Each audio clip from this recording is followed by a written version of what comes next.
Xbox is testing a game-changing feature for their next generation of consoles. What is up, y'all? I am Ray, and this is my channel, Xbox Ready, where we get on and we talk about Xbox stuff, the latest news, rumors, games, accessories, pretty much anything I want to talk about as long as it's about Xbox in some way. And in today's video, we're going to be talking about... Wait, what are we talking about again? And in today's video, we're going to talk about this next-gen feature that'll redefine what it means to be an Xbox fan, and whether or not Xbox should be worried about their first-party lineup. Now, one of the spicier rumors about the next-gen Xboxes is that they're going to be more like PC console hybrids. Not only will you be able to play Xbox games like you have been for all of the previous iterations of the Xbox console, but there's a possibility that because it's more like a PC, you'll be able to have other launchers on it like you would on your desktop, like Steam, like Epic, just introducing console players to a whole new world when it comes to gaming. A lot of reputable news sources have reported on this, like The Verge, Windows Central, but these rumors are once again catching fire this week because of insider Ecstasis in his most recent YouTube video. He claims that Xbox and Steam are heading into the next generation,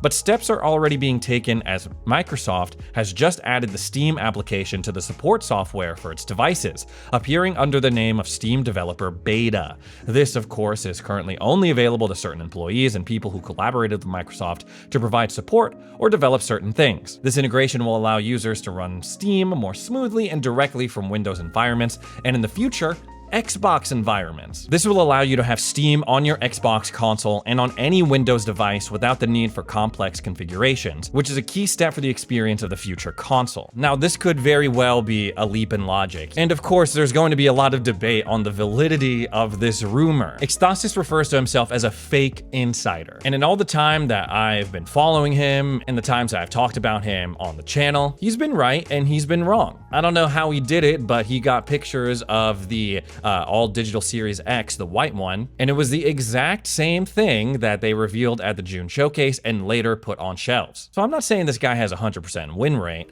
but he's done things in the past I've been like, how did he know that bit of information? How did he get these pictures? What's the deal? And therein lies a big problem with insider sources. A lot of people on Twitter, on YouTube, any content creator, they like to position themselves as, oh, I got insider knowledge, a source close to me with knowledge about the specific game or bit of hardware told me this. In this business, it's seen like a badge of honor when a studio, a publisher, a platform holder, they show you something before they show everyone else. Whether it's a game, a controller, a console, it's a huge milestone in a journalist or content creator's journey. That's why you see these creators and people on Twitter being like, I was among the first to test out the Switch 2, or play Doom the Dark Ages, or do anything. But when it comes to true insider information, like let me tell you the exact specs of the handheld Xbox, very few people have access to that knowledge, and I guarantee you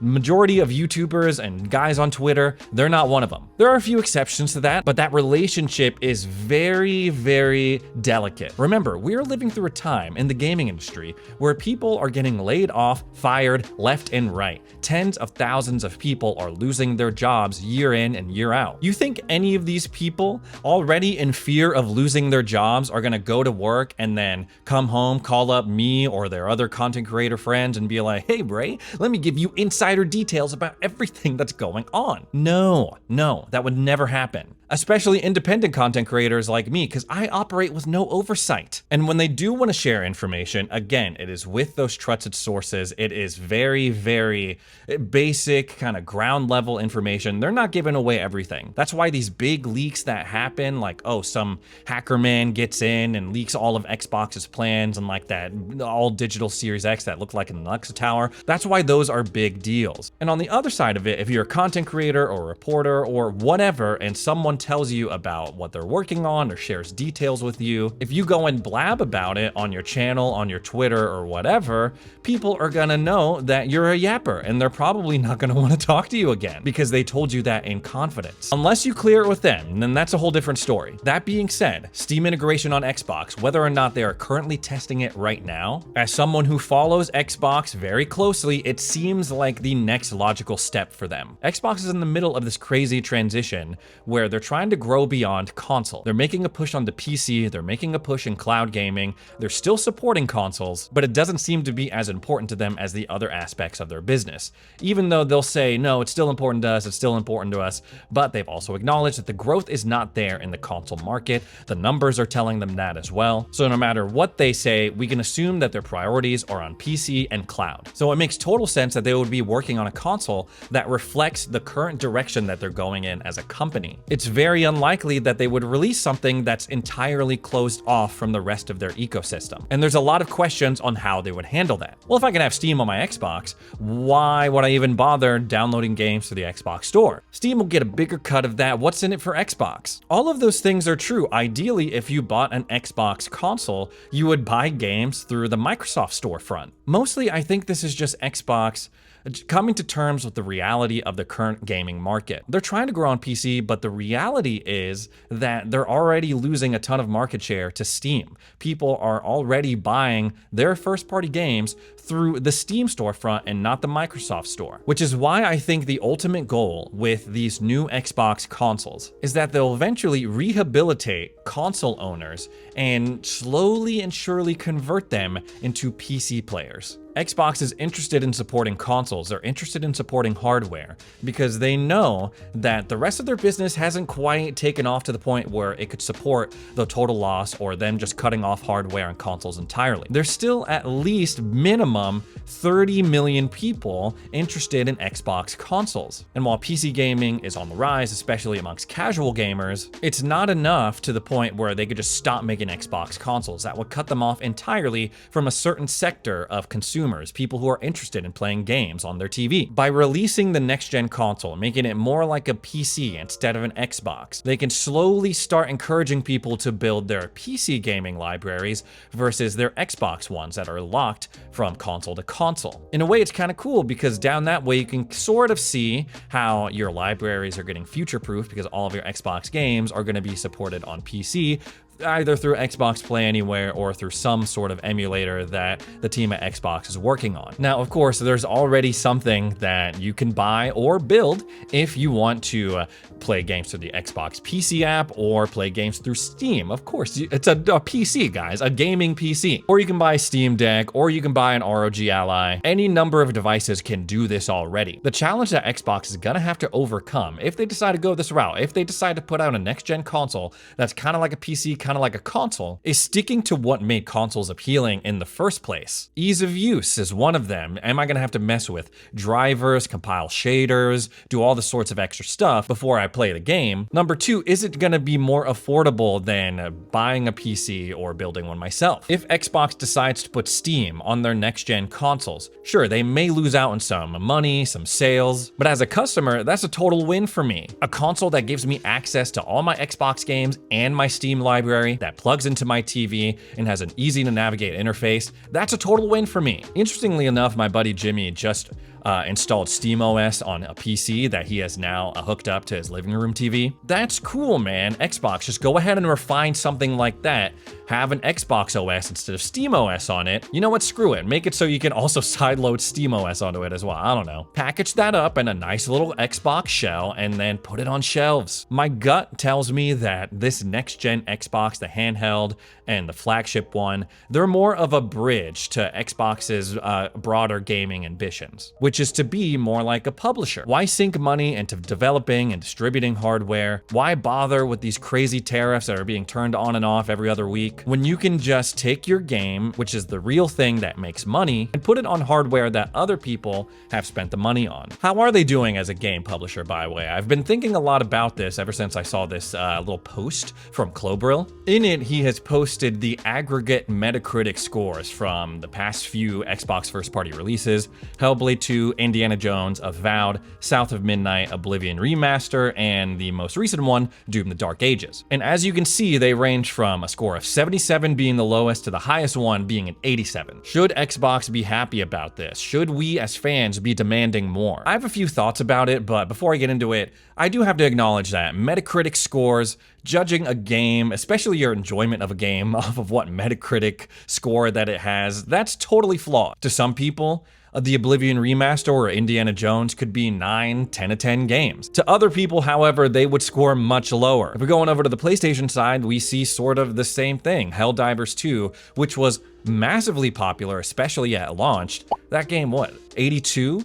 1 point higher than Hellblade 2, 2 points higher than Avowed, lower than Indiana Jones. The system is flawed. Reviews are flawed. How many times have people come out and been like, oh my god, IGN gave this game that I really wanted to score well a 9 of 10, 10 of 10, only to turn around and be like, IGN, they don't know what they're talking about. They gave one of my most anticipated games a 6 of 10, 7 of 10. They don't know anything. Looking at this list though, I would mostly agree with the ratings that we're seeing for each game. These are not bad games. They're good games, enjoyable games. I rolled credits on Doom: The Dark Ages and South of Midnight and Avowed recently. Still working my way through Indiana Jones, about 30 hours into the Oblivion remaster. These are all fun games, good games, but they do have their faults. They do have these stretches that I'm not as into as the rest of the game. I mean, hell, with the way that people are talking about Hellblade 2, I'm shocked that it has an 81. I remember that year when it came out, being at the Game Awards and the Mixer after,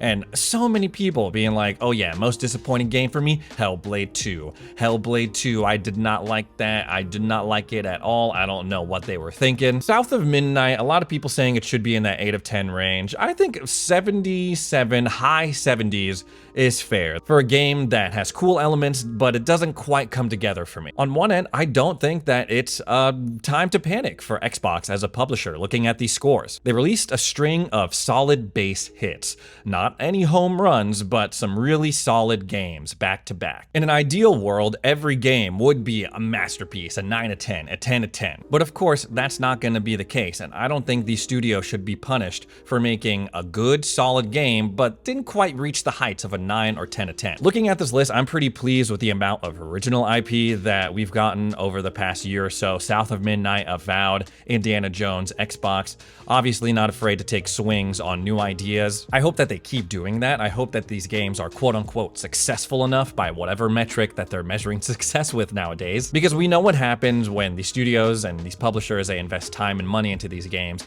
and they don't like the results. Okay, you're closed down, you're not getting a sequel, you're gonna work on whatever franchise that we know is gonna make big bucks. And in a time when everything is a remaster or a sequel or a reboot, I just don't want that to happen. Of course, we've seen Xbox, Bethesda especially, take big swings on new IP, Starfield, only for it to not perform as expected. Don't get me wrong, yes, millions of people have enjoyed that game, there's a lot of fans of it, but overall, I feel like the expectations for Starfield were not met. And I think we can actually trace a lot of what we're seeing from Xbox now, the multi-platform stuff, no exclusivity, to that decision to make Starfield exclusive and it not meeting expectations. On the other end, seeing these games range from 77 to 87, it makes you think like, what's gonna be that standout hit for Xbox going forward? I follow the NBA, I've been watching the playoffs, and if I'm looking at it in NBA terms, on any given roster, not every person on the team is gonna be a 99 and above overall player. Usually, at most, there are 2, maybe 3 star players that are backed up